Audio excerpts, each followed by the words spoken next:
I quit because I couldn't do it. And I just felt like failed. I was like, what's wrong with me? I was having a crisis of confidence, which was coinciding with like a midlife reflection. And I just didn't know where to go from there. I just felt I couldn't do the job anymore.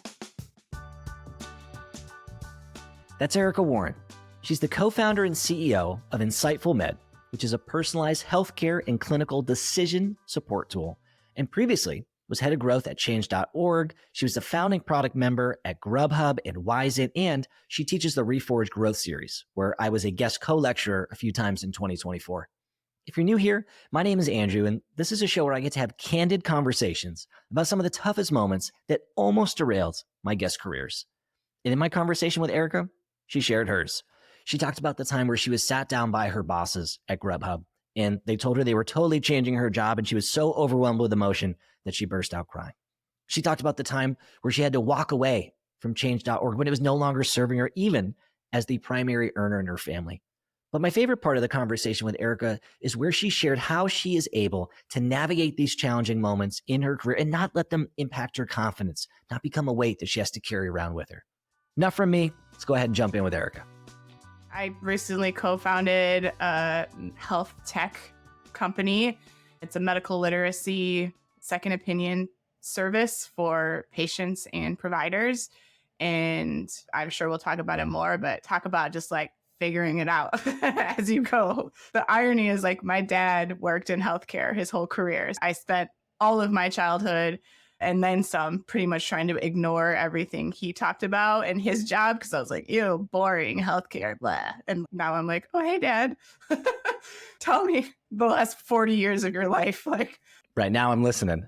Yeah, right, exactly. That's so funny. Have you always been entrepreneurial or surrounded by entrepreneurial thinking? No, not at all. It wasn't even something I even considered as of like 2 years ago of something that I wanted to do. It's just, I've always liked being an operator and helping be a part of other people's vision rather than creating my own. That's interesting. I'm always curious to ask this question because sometimes it's easy to draw the line, right? If you were like, yeah, I had paper routes and then I was leader of this club and then I was treasurer of my class and then on the side I worked here, it would make a ton of sense. And so I'm always curious how folks get to where they are and if it's different and hard for them because it's not how they grew up or if it just feels like it's destiny. I will say that I started working really early. Like I was definitely industrious. Like I worked on the paper route. I was like a hostess at the restaurant. I drove the concession cart around on the golf cart. Like I had jobs before I had a license that my parents would drive me to and work. I like waitress. I did all kinds of stuff. I was constantly busy. And I think it just taught me like this responsibility and the ability to like talk to people that are older than you and that know more than you because I went in being like a 14-year-old kid or like a 15-year-old kid, 16-year-old doing all these jobs all the way through high school and then in college. And so I definitely developed like a responsibility and accountability and work ethic, but nothing like specific to entrepreneurship, I'd say.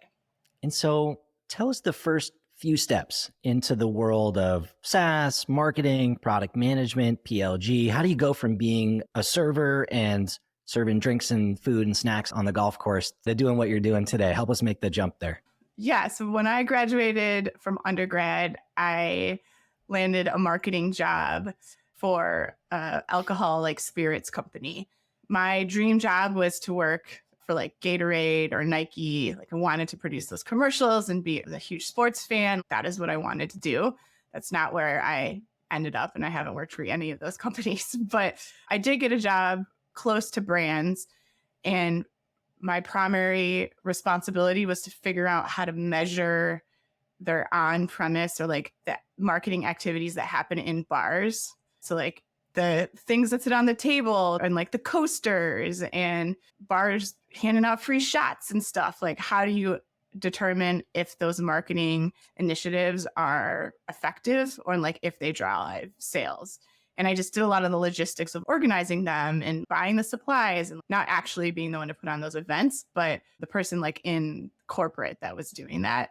And so that got me into marketing and it got me into just all the different types of marketing that existed within brand management. and the metric side, and also like in a big company, which is an interesting part of my story too, because I naively spent all this time building plans, just like everybody does. It's annual planning time. And you're like, this is what I'm going to do. And this is how I'm going to spend my budget. And we were a public company. And so then we would go, it would be earnings time. And they come back from earnings and like rip up the plan and be like, we're doing coupons because we got to move product, right? And I just was like, what is this? Like, why did I spend all this time making all these plans to build this brand that is a longer term initiative?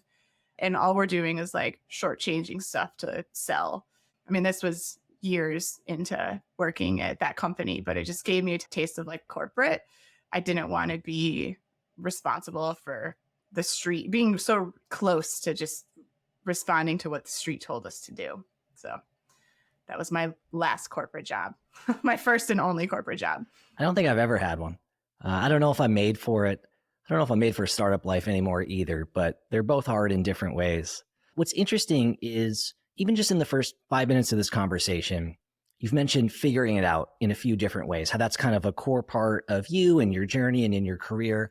And so I'm curious to, I want to double click on some of these tougher moments, but maybe one of the moments from the earlier part in your journey where you felt like you had to figure it out and it was hard and difficult in the moment, but maybe later looking back on it ended up being an incredible personal growth opportunity. Yeah, I think what's a specific time? It doesn't have to be from this job. I guess I'm just curious to know, you've gone on to do amazing things, right? You've worked at very impressive companies. You're teaching at Reforge. You're starting your own company. But just for folks who are listening to this, it might be a few steps behind you going through some stuff. What's something that you went through that you had to work and overcome? Probably the most challenging moment came actually like how I got into product. So after business school, my first like tech job was at a startup called Grubhub. It was a startup at the time. It was insane. I remember like showing up to interview in a suit and everybody was like, what? Like, how early was it? Like, just to contextualize it, because I view Grubhub probably as a big company now. How large was it when you were interviewing? Well, they're kind of like rose and fall. So it's like, they're old enough to like see it decline and not maintain their like market share. So it's not even that great of an example anymore. But at the time, this was 2010. I mean, like we were early. I was, I don't know, employee like 30 something. And it was great. I got hired. It was a typical, like the board says we need X. Welcome. Like you're here because some board member said that we need this job. You need to work. We need to solve loyalty and retention. Come on in. And I had not worked in tech before. Again, immediately not the stereotypical person. Like having an MBA was like, ooh, gross, get away. Like that's the exact opposite energy that we want here. But I did what I'd always sort of done. I just figured it out as I went along, asked a lot of questions, relied on like my work ethic and just grit, and did what it came to do, like built a loyalty program and what I was hired to do. And then a couple of years in, I came to work one day and my boss was there and another person was there. And they're like, we have created a product organization. We are reorging the company. Congratulations. You're now a product manager responsible for the demand side of the marketplace. We didn't have product. This was a brand new function. I'd never worked in a tech company. I didn't know what product was. I immediately started crying. I was just like, what is this job? Like, I'm a marketer. What is happening? Like, and they explained to me what the job was. And I was like, I don't, I was in shock. And my new boss left and my old boss was there and I'm crying. And you were crying in the meeting? Not after? I'm crying in the meeting. It's the worst. Crying at work is like, I can't get, it's like still pains me. But I'm crying in the meeting, being like, what? I don't want to do this. I want to work with you. I don't even know what product is. Do I have to talk to engineers? Like, I'm not technical. I don't know what any of these things are. Like, can't I just do what I was doing? And my boss looked at me and was like, yeah, you dummy. Like, that's the job. But like, now you have resources. Like, you have people that actually build the things that you want to do, all of the ideas that we're waiting on to convince somebody on engineering to do us a favor. Like, right. Now you don't have to beg the engineer and you're bothering them. Now they want to help you and they're right. It's your job to figure out what to do to like, and he's like, you got such a backlog. And I was like, what's a backlog? I mean, like, I didn't know the language. Like, I didn't know any of this. And I was shocked and sad, and it's basically like, just go do what you're doing, but sit on the other side of the office. At this point, we had sides before we didn't. And it turned out to be like the best thing that I wouldn't have been in product. Now I've been in product more years than I have been in marketing. I love it. It was exactly the job that I always wanted. It's the equivalent of like brand management in consumer packaged goods company, which is where I came from. But I couldn't find that job in a tech company because I didn't know what it looked like. And then it just landed in my lap. But it was really hard at the time, but ended up being like the best thing that happened to me in my career. You know what's really interesting? Well, first, thank you for sharing that, especially since you cried in the office. First of all, is it okay? Is it okay to cry? Can we just normalize it? I feel like I talk to people all the time who are like, oh, I cried because of work, or like I held it in and then I went home and cried. I think it's okay. Is it okay? Yeah, I still feel uncomfortable. I understand that. It's like the power imbalance. And like, if hopefully your boss is caring and compassionate and, understands emotions, but there's already a power imbalance dynamic. And when you're the one with less power and you're crying, it just feels worse and not anything anybody wants to be doing. I get it. I've been in meetings where people have cried. I've personally never cried at work, but as a guy, I like have a hard time crying just in general. It's like a generational thing or maybe a biological thing. I don't know. Instead, I just stuff it down like every other dude and feel miserable for longer. I'd rather let it out, truthfully. But what's really interesting about your story, though, is I talk to a ton of folks just in my coaching practice and kind of day-to-day travels who work in marketing, who desperately are trying to switch over on the product side and get blocked out or can't figure out how to make the transition. And so in your situation, it's kind of the opposite, where you're a happy marketer. All of a sudden, this new change gets handed to you and now you're kind of figuring it out, but it happens so quickly. So it's just interesting. It turns out to be a good thing. Why in the moment do you feel like you reacted so strongly? Just naivete. I legitimately, Grubhub did not have product. We had engineering pods and they did what the founders told them to do or like what got prioritized by the executive team. They just executed. And as we grew, and as makes sense now, right? You need another layer. We needed another layer of people. The exec team didn't have time to do that, right? And so they created a product team, and our product, we had designers and like user research that were part of tech, but we did not have like product management function. And I didn't know what that job was, right? So being told like, congratulations, this is supposed to be a good thing. Here's a job you've never heard of before. Go execute on it. I'm extremely achievement oriented. Like I care a lot about doing a good job. And now I'm being asked to do something I don't even know what it is. Like, how is this possible? I remember being resentful. Like, how could my boss do this to me? You're supposed to be thinking about my career and how to set me up and be looking out for me. And like, you just gave me a job that I feel like I'm going to fail at because I don't even know what it is. And obviously they were doing that and it was a good thing. It felt like one of those parenting moments. Now as a parent, I can say it where it's your kid doesn't know, but they're like really mad at you that you're making them do X, Y, and Z. And that's how I felt for a while. And then you kind of get into it and you're like, okay, I really am just like 20 feet away. Like nothing really changed. I have a new desk and a new boss, but my old boss is still here. I can go talk to them. The marketing team is still there. Oh, and yeah, I have all these resources.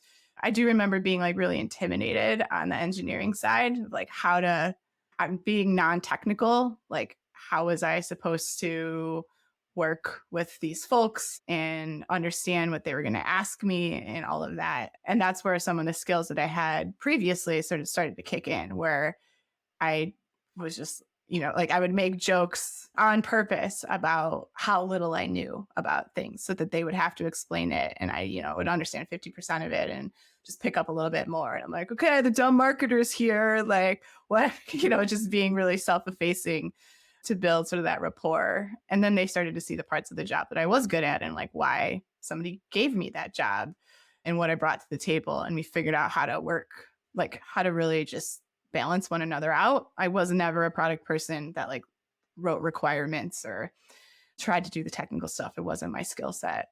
And so in that instance, it's also interesting because I feel like I learned product on the job, but in a very like personalized way because there wasn't anybody there to teach me. I didn't have another product manager to look up to. It was me figuring this out with the engineering team who previously also didn't have a product person to work with. And so we were like making it up as we went along.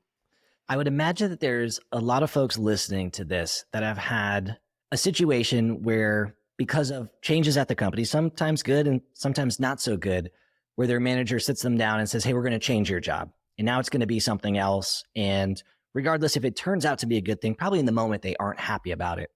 Having the perspective that you have now, what's your advice for someone listening who feels that way, who maybe just went through a reorg or a leadership change, or maybe their company's just growing and they got shifted into a new job and they're just feeling a little out of sorts?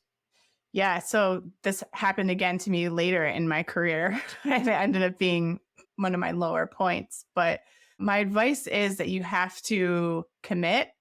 You have to give it X amount of time. Like you have to commit and say, you're either all in for 6 months, a year, you're going to try, and then you're going to reevaluate, but set a time and commit to it and be like open, and you can't like half-ass it. You can't be like full of resentment and be like, oh, like this job, I think I'm kind of looking, while still trying to learn the job. If you feel that way, then like you should make moves sooner. But if you're like really want to try, you have to commit. It's going to be uncomfortable. You have to be sort of really diligent about it and then check in, but give yourself enough time. Do like a 3-month check-in and give yourself 6 months and check in the midpoint and say, objectively, how am I feeling about this? What's good? What's bad? And then evaluate from there. But I spent a lot of time just like angry and that just slows down the learning process, learning that it's going to work or learning that it's not what you want to do and you want to pivot. But if you're busy and all your energy is going to feeling animosity or resentment or anger or fear, whatever it is, like you're not actually absorbing the job and the opportunity to be able to objectively say if it's something that you want to add to your toolkit or not. Right. And I thought you gave great advice, which is if you already feel like you got one foot out and you're starting to look around and interview, you should probably just leave, because it's really hard to be successful in the day-to-day job when your heart isn't there and your head isn't there and you're already starting to head in a new direction, because you're already getting all this momentum in this other direction, but you still have to do a good job in your thing today. And at some point you won't be doing a good job because it won't be what your focus is. And then you get stuck in this position where you're not doing a good job at work. You get feedback about it. You feel bad about the feedback, but you haven't left yet. And so it just makes a fucking mess. So just leave if that's how you feel. That's great advice. I understand the privilege that comes with that statement, but I think you're a better interviewer. You're better at your search. It's scary. I quit a job without another job being the primary earner for my family. It was like not a fun thing to do and take your own advice, but I was driving everybody in my family crazy. I was like angry all the time. I was showing up as a bad parent, as a bad spouse, like trying to have one foot in all of these different areas. It just shows up in other ways that you may not know. And luckily for me, I had a good support system. And my husband like looked at me and was like, what are you doing? I cannot live like this. Like you are clearly miserable and like it bleeds into everything because you're a key member of our family. And so like shape up or like to figure out how to compartmentalize or like quit. And I was like, I'm the worst compartmentalizer ever. Like my life is my life, my job and my personal like blend all the time. So I guess we're quitting. And it was a good reminder. It's hard advice to give other people. And so I think if you're not in a financial position to be able to do that, you should be very diligent about how to like make it quick, right? Okay, I have committed that I am quitting. And so I am collecting the paycheck because I have to, and it requires this, but you can't just be like on the fence. It doesn't work. For what it's worth, I did that. That's when I left Postscript. I got to that point where I was just unhappy. My wife wasn't working. Our son was like 4 to 6 months old. And I was thinking about leaving. And my wife was like, you need to do it. You'll figure it out. I have confidence that you'll figure it out. And I was like, I don't know. I'm not sure if I'm ready to like take this cannonball into the unknown, and ended up probably being the best decision I ever made. But it's hard in the moment. Yeah, it is hard in the moment. And we all like to think that we're employable. And I think we are. Now I think about it, I'm like, oh, if I need it, like I'll go work at the library. It's quiet. It's like, not, like, there's lots of things that you can do to try to earn while figuring out what you're actually passionate about if you need to, and rather than suffering in a job. This episode of the show is presented by Churnkey. I spent years of my career focused on acquisition, activation, and converting free users into paid subscribers. But if I could go back in time, I wish that my teams had prioritized churn more. Don't get me wrong, we did the bare minimum, which was trying to reduce failed payments. But working in a high-volume, product-led subscription business, I think we missed a massive opportunity to have more impact and drive more revenue that I personally regret. Because even a relatively low monthly churn of 5% means that you lose nearly half of your customers on an annual basis. This is why I am so excited to be partnering with Churnkey to help more SaaS companies like yours tackle churn. Churnkey has a free metrics product that integrates with all the major billing providers and helps you to visualize all those important churn metrics in one dashboard. Things like retention cohorts, cake charts, the breakdown of voluntary versus involuntary churn, gross versus net, revenue versus logo churn, and a whole bunch more. And with Churnkey, you can also take action to reduce churn. Their platform enables you to create and launch personalized cancellation flows, failed payment recovery campaigns, reactivation programs, customer health modeling, and they've got AI built in to help you understand the specific trends in your data.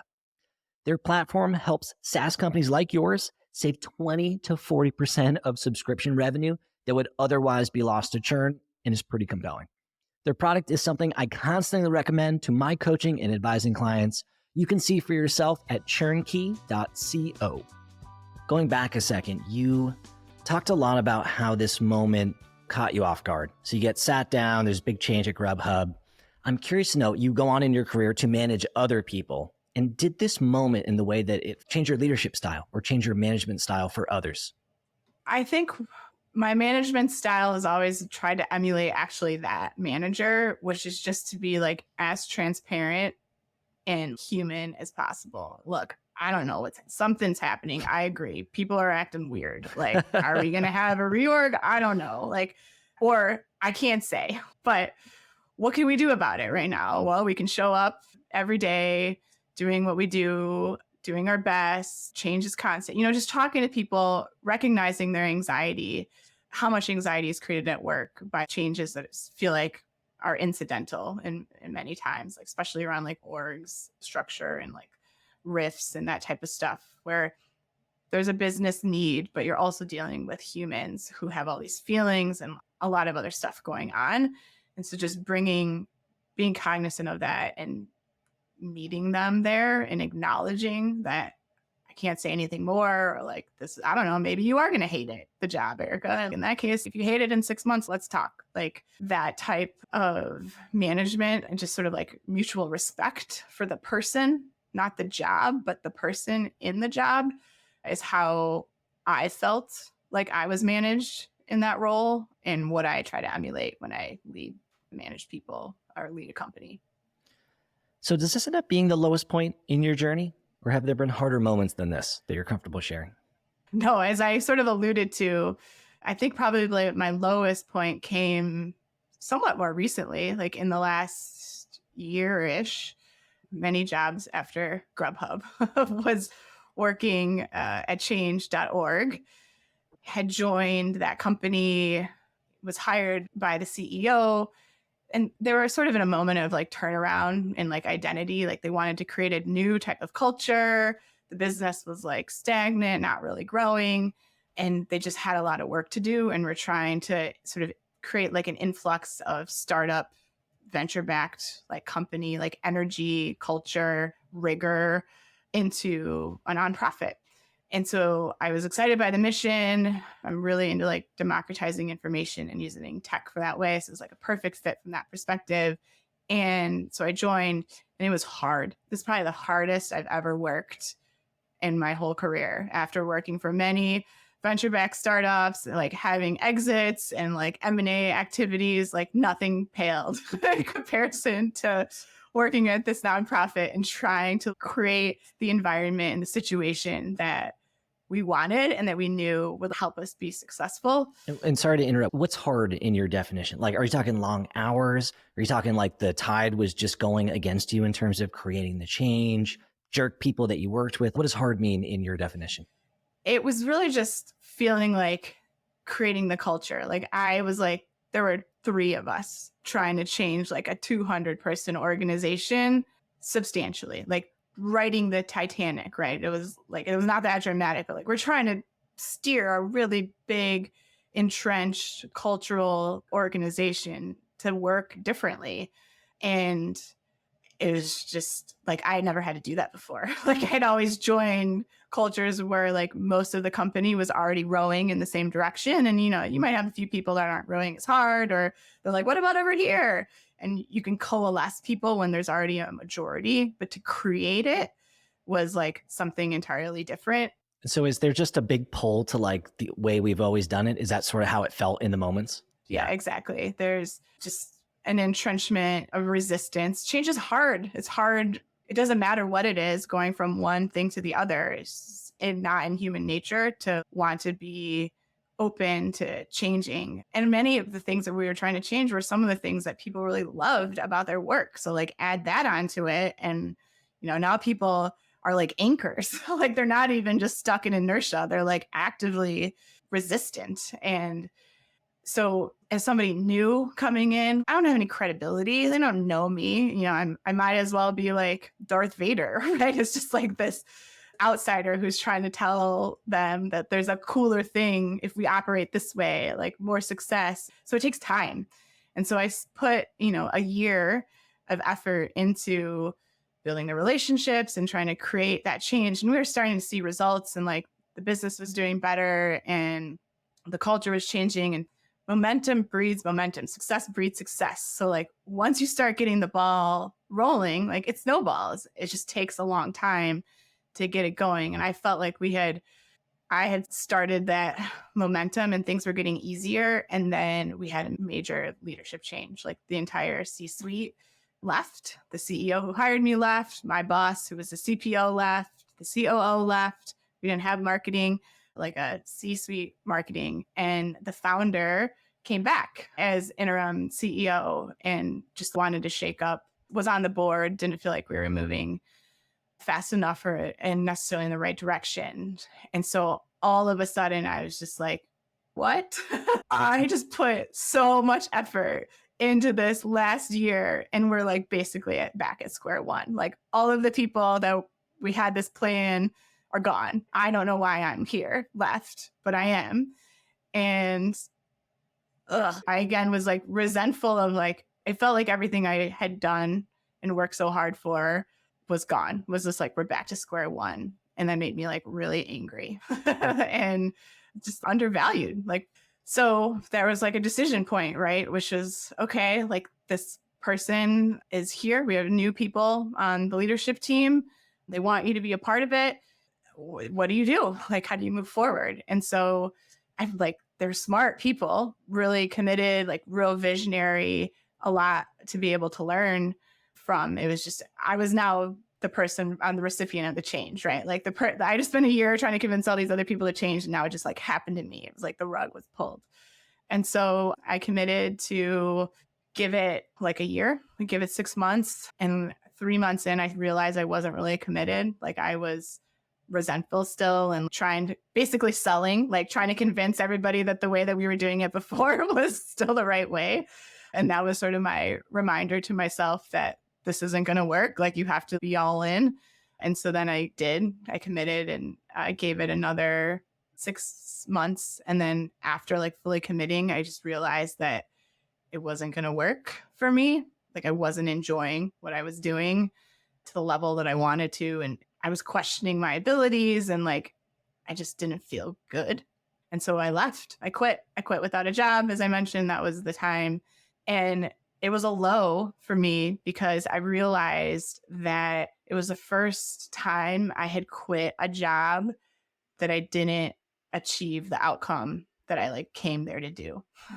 Like to launch a loyalty program and have it like drive meaningful impact, or to like get to sell the company, or to get to an exit, or to grow the department. I came to change, to turn around the company and growth and to like turn it into the type of culture that we thought that the team wanted and to help it become high performing and have all this positive impact on society. And I quit because I couldn't do it. And I just felt like, what's wrong with me? I don't know how to do this job anymore. I was having a crisis of confidence, which was coinciding with like a midlife reflection. I don't want to call it a crisis. And I just didn't know where to go from there. I just felt I couldn't do the job anymore and that I was aging out of it. And it was a real low. It was not a fun time. And being reminded of that by your partner too, being like, hey, you're not being you, like in any aspect of your life. Now what? Like, I can't even be a good parent and spouse too. Like, it was not fun. I talk to folks all the time that share different versions of this story, which is, hey, I thought I knew what I was doing. I had been successful in other places, but for some reason, something about this situation is preventing me from being successful and it's fucking with my confidence. And I've lost my mojo and I think it's gone. And I think I want to quit and become a barista. I feel like everybody wants to work at the coffee shop. I'm at the library. But yeah. I was going to say, you mentioned the library before, but it's in the same vein. How did you, or how does someone, when they lose their confidence or has a situation at a company that is tough, not have it become a weight or a suitcase that you bring with you from situation to situation? Because there are times when you have tough situations and you go, well, that wasn't the right spot for me, and you quickly move on. And then there's others that make you question your identity. So how does this not become that? Hey, it's Andrew. Sorry to interrupt the conversation with Erika, but I have a quick ask. If you haven't already, please subscribe to the show on whatever platform you're enjoying this conversation on. If you're on YouTube, you can subscribe and also like the individual episode. And if you're on Apple or Spotify or one of the other platforms, please subscribe and leave a review when you have a second. I'm working hard to scale this show into something special, and the algorithms really like those signals. So as your host, I really appreciate it too. All right, enough from me. Back to the combo with Erika. One of the things that stuck with me from academia was like these sociology experiments where they put like regular people in these crazy environments and then watch them do all these things that they would not normally do. And the takeaway from these studies is that the environment creates the outcomes, like not the people. Is this like the test where it's like you're sitting in the lobby and then it's like there's a fire in the next room, but nobody gets up and leaves, and so you don't get up and leave? Like, is that kind of stuff? The one that I vividly remember was like prison. So they brought like regular people and they put them in like a prison type situation. And some people were designated guards and some people were designated prisoners, but they were all just like normal people. And then the guards started acting like they were playing this part of telling people what to do and being like kind of mean and like authoritative. And everyone's like, bro, we're like in an experiment. And it's just like how quickly it turned into like people adapting these roles because somebody gave them these arbitrary situation, right? Instead of seeing it for what it was. And the thing that I took away from that, and somebody actually reminded me at other times where I've been like, am I doing the job wrong? Like I was doing well and now I'm not. And they're just like, they said to me, and it always reminds me of this when I feel this way. They're like, you're Erika fucking Warren. Of course you know how to do the job.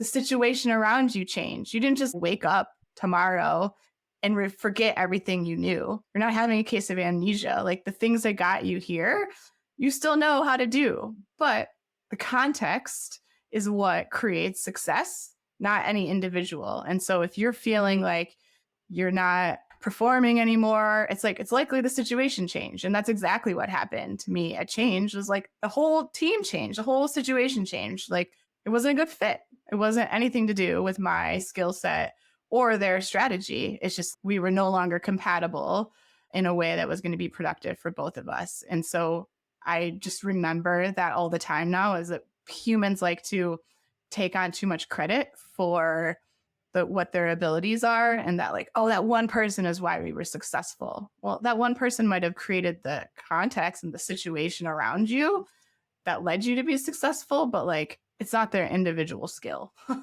It's being able to pattern match and figure out like what environment do you thrive in and finding that. And so that's what I tell myself, at least, is like I'm just in the wrong place at the wrong time now, or in a place that isn't where I'm going to thrive. And then I try to change the situation. So I've done a ton of personal work on this myself to try to detangle my professional wins or losses from my personal identity. And it's really hard. But when you think about it objectively, you could do amazing work in the company, or if you're head of growth or whatever, or you're in a growth role, there's like this immense weight to grow. But you could do amazing work and the company doesn't grow for shit that has nothing to do with you. Macroeconomic conditions, fundraising for a competitor, whatever, right? So things happen that impact your.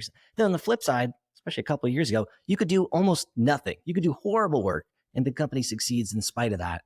And so detangling professional ups and downs from personal feelings has been really hard for me. How do you manage that, or how have you? if you take any sort of personality test, I'm like 98th percentile of outcomes driven.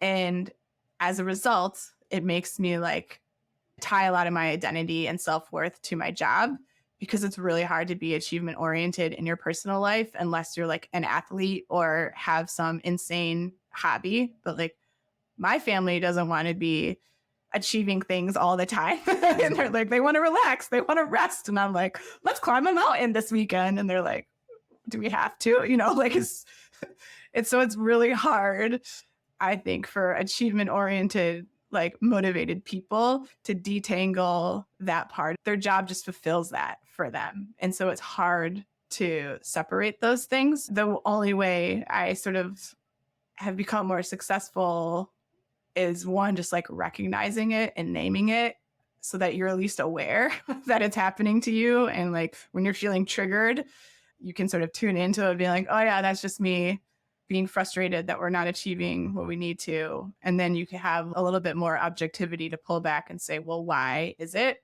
Are we approaching it wrong? Is it something else that's changed? Is something in me and what motivates me changed? You know, and you can sort of start to figure out the puzzle. But yeah, detangling that from your self-worth is like, I almost don't even try anymore. It's just a part of me that I like and that I understand it's how it operates. And I figure out how to use it to my advantage in different situations rather than trying to split it apart.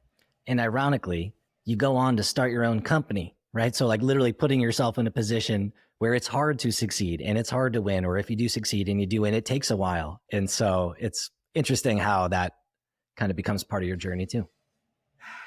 Yeah. You know, I don't think I still wouldn't say that like my dream was, people used to tell me that they're like, you're going to be a CEO or you should start your own thing. And like, I was like, nah, that's not really like what I'm into. I know myself, it'll end up in divorce or something. Like it'll like wreck my personal life. Like I will not fail. I'll put everything into it. It's that achievement oriented. I need the separation of it like being my thing. But how I got here really was a confluence of thinking about what I wanted to do next. And the criteria that I had for myself were that I wanted to work with, and there's probably 5 people on my list that I would do anything to work with again for my career that were just like so wicked smart. I am in awe and admire just the way that their brain works. It's like different from mine. So like I wanted to work with people like that. Again, I wanted to surround myself with people like that. I wanted to work in AI or in a part of tech that I didn't know because I wanted to continue to learn and not just sort of pigeonhole myself in marketplaces and where I had the most experience. I wanted to work on something that was impactful and like positive for the world. Like I think there's a real misfortune that we have some of the best technology and like smartest minds working on making your social media algorithm what it is. It's great if that's your thing. I see a huge opportunity for using tech for good. And so I wanted something that I was going to spend my time to be really impactful. And then I wanted to have like a decent life. I basically said I want to break even on life. Like I want to be able to like make enough money to support my family and pay the mortgage, but not go insane. And so when my co-founder and I started this company, like he also has a family. He was one of those 5 people on my list. Our idea is really around machine learning and AI, which I wanted to get more familiar with. It's tech that I didn't know. And we were just aligned on the type of company we wanted to build. So then it became like a no-brainer. I was like, well, this is the least risky thing I could do is start a company because it checks the 4 things that I really want to achieve right off the bat. And in that case, like, how could you do anything else? One of the realizations that I've had since I went out on my own, obviously I have not started a SaaS company, but I think about what I do as starting more of a lifestyle business, but still a business, is that I've realized that it's exposed all my flat sides. It's like every personality flaw, every challenge, every anxious thought has been amplified, and sometimes for good and sometimes not for good. And so have you noticed the same? Has it amplified the things that have been challenging for you? Yeah, I mean, it's been a crazy learning experience. Like, it's amplified a lot of the self-doubt, like feelings and like imposter syndrome. It's like I'm in an industry I don't know anything about, and now I have to be an expert on it. And there's nobody around that I can ask. Like my old trope of, so now I'm asking people like other CEOs at other companies and, just trying to build that outside of, the company where there's only like the two of us. And so I feel like very vulnerable most days talking to people, where you don't know anything and you're asking them questions, but from a place of positional leadership now, rather than like as a CEO co-founder, rather than an early employee or like younger in their career. So that has been a shift. It's also really highlighted how extroverted I am. And so without a team, I talk to like my husband every day and my co-founder every day and like my 6-year-old. And that's it. Like there's nobody else to talk to. So when people, I'm like a really good person to network with right now because I need the other interaction with folks to keep me going throughout the day. So people call, I look forward to the sales calls that I've been doing and networking within healthcare. But when people call and ask me for a favor, I'm like, yeah, when do you want? I got time. Like fill my cup with talking with other people. I used to get in an office environment or within a bigger team environment. That's why you said yes. No, well, maybe a little bit, but yeah. So one of the things that I've been thinking a lot about is kind of the balance between imposter syndrome and growth mindset. And so starting your own business feels like the perfect clusterfuck, honestly, where both of those things probably flare up at the same time. You're encountering things that you don't know how to do daily. How does that not become imposter syndrome and it becomes something that you're excited to figure out and talk to other founders and be vulnerable about what you don't know? I don't really have another choice, right? It's success or failure. It's not so much do you want to do it as if you don't do it, then like we're sunk. And we're already have so many things working against us. 90+% of startups fail. So I don't want to fail. I'm a super achievement oriented, as I've said. And what needs to be done? How am I going to get there? And then as soon as you start talking, people genuinely want to help. So like the imposter syndrome immediately melts. It's all in the keyboard. It's like, how am I going to do this cold outreach? Or like, what if they don't respond? It's like, then they don't respond and you forgot that you sent it because you sent 80 other emails that day or 80 other LinkedIn messages or that many other Slacks. Like you forget. And then you have those conversations and they're like, especially in healthcare, it's so personal. Everyone has a story of why they're in healthcare, what they're trying to change, how they can be helpful. They all see the problem that's endemic to the US healthcare system. And so people just, they want to be helpful. It just doesn't feel like that when you're on the outside trying to ask. And so once you get over that, and it's like, what are they going to like? Maybe they don't like me at the end of them, but whatever. Like then I don't talk to them. They don't answer the next time I call, right? You just have to like push through it. I was actually talking to a CEO today and I had made like a comment to our co-founder. I was like, I basically just am like begging people at this point in time. I feel like if you're a founder, it's like we're begging for customers to believe us. We're in the like cold start, right? Like we're pre-revenue. We have no credibility. So you're basically leveraging like favors or like begging people. And I talked to another founder today and he was like, oh yeah, I like beg 70 times. I have it's on my calendar 2 hours begging. And I was like, oh my God, I can't believe that you said that. Like, so you're right where you're supposed to be. I'm right where I'm supposed to be. It turns out I'm doing it. And so you get those validating points along the way too. What's really interesting, literally on my desk, I'm going to show you. I'm reading this book. Feel a little self-conscious about sharing that I'm reading this book, but it's called Secrets of the Millionaire Mind. I don't know if you can see it or if it's like too shiny in my light or whatever. It's like a super old book, reads like an old book, but in the book, it says the vast majority of the people who aren't successful in life, it's not about making $1 million. It's about the breaking down the mindsets of people who are most likely to make $1 million. And in it, it says the people who are most likely to be successful typically have a vision of what success looks like and they can articulate it, and that the vast majority of people actually don't know what they want, so they never get it. So being able to articulate what they want and then commit to being the type of person that eventually figures it out. And that's kind of what you shared. You said, I didn't really have another option. So you're all in, you're committed. You have to figure it out. And I think that there's a lot that folks can take away from that. That's really cool. I hope so. I mean, that's it's a challenge every day. I'd be lying if I said it was easy. And I also remind myself of that. It's not supposed to be easy. I think if it were easy, then we're doing it wrong or like insanely lucky, right? Right. Or It's everybody like, would be doing it. And then you'd have to deal with that competition challenge. Yeah. right. And so like we're right where we're supposed to be. It's supposed to be like this. And just reminding yourself of that is like really helpful too. It's funny you said the thing about growth mindset, because I feel like it's just imposter syndrome got rebranded. That's sort of like how marketing got rebranded to growth. It's like the positive side of imposter syndrome is growth mindset now. Yeah, it's like really interesting. Right. But the same people or different people could encounter the same situation. And for one person, it stops them and motivate, or one person, it stops them and demotivates them. And for the other person, it excites them to figure it out and they go running headfirst into it. And I don't know, I've been making a lot of this show trying to figure out if there's certain common things amongst people or their childhood or just the way that they approach things. I don't know, but it's really interesting. You know, Adam Fishman. And so I had him on the show. He was my 6th interview, which was a very cool moment. And I asked him a flavor of this question, and he had a framework, obviously.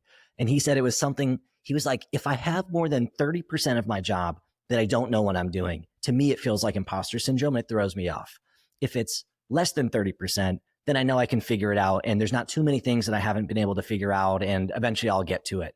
And I was like, oh, that's really interesting. How does one identify where they are percentage wise? Because it often just feels like whatever you don't know has the biggest amount of mental weight to it. But I thought that was interesting. That feels, I mean, I think the characteristic that's in there is like the self-confidence, right? If you have enough self-confidence, you believe that you can figure out the other 30% and you'll figure it out in any means necessary. So the question is like, how do you develop a strong sense of self-confidence, even if it's fake, right? Like, I don't know, maybe it's not warranted, but I can think of plenty of people who seem like they have an elevated version of self-confidence, but they're successful. They're successful for the reasons that you just said, because they commit to it. They're going to like figure it out. They believe. That's what entrepreneurs do. They have like a unrational belief in their self and their ability. And I think that just stems from being able to build up that like self-confidence or armor against all the stuff that tears it down. Any habits, rituals, anything unconventional that you lean on if you need to regroup or having a tough stretch? My idea of relaxing is like being busy. And so I think, again, recognizing that, like trying to conform to how to relax, how other people tell you, didn't work for me. But like my rituals when I'm stuck are like I go for a long run and I try to like PR, because then I've achieved something that day in a way that I couldn't in the thing that I was blocked on. And that usually then unlocks some brain space. Or I do a jigsaw puzzle, like again, something that's like constantly, that's active and moving. But my hack is like when I'm stuck, I just place my energy in a different sort of like mindless activity. And it usually lets my brain rest and come back like a little bit more creative, or at least like feeling like I achieved something useful, productive, fun that day. It's kind of one of my favorite questions as we wrap up here. Do you have any sticky notes on your computer that are reminders to yourself to show up as your best self? Do you have any of those? My sticky, I actually just cleared off all of my sticky notes. But the one that I had that was like related to this, so I can't pull it out and show you, they were becoming unstuck. So I guess I need to like rewrite them, is the environment creates outcomes, not people. Like that thing that I said, I just have to, like, I remind myself of it all the time. In my personal life, there's nothing wrong with this person. This person is not trying to be mean. What are they under? It's the thing that people say all the time, like, you don't know what's going on in other people's lives. 100%. And everything feels like an attack and an affront and personal, whether it's you failing or somebody doing something to you. And it's almost never that. It's not how you drive success. It's not how you create the outcomes that you want. It's just the environment. It's like the environment's stupid would probably be what my new post would say if I were to rewrite it. I love that. When I used to work with a coach, be shit that would happen to me at work where I'd be pissed at somebody or some manager or whatever. And I would get stuck on it. Just like what you shared earlier, where I'd ruminate and I'd feel resentful and it would be a thing that I'd have a hard time letting go. I'd always have a hard time letting go when stuff would happen to me. This is how I would feel anyways. So to help me get out of it, she would ask me, I want you to brainstorm 15 things that might be going on here. Not about you, impacting this person. And the first 5 things are always you. Well, they think I'm an idiot. They didn't think I did a good job. This is the 5th time I haven't done a good job. They're threatened, but it's always that, right? Those are the stories we tell ourselves. But then once you get out of that, it's like, maybe they're under some stress. Maybe they had a bad performance review. Maybe they're worried about losing it, right? And then that just changes. It just allows you to view things from a place of empathy instead of a place of anger. And who knows what's true, but it helps you get through it faster. So I like that. Yeah, there's Enneagram framework, which is another flavor of personality tests like Myers-Briggs. But part of their thinking around Enneagram is that you put yourself behind another lens, like to build empathy.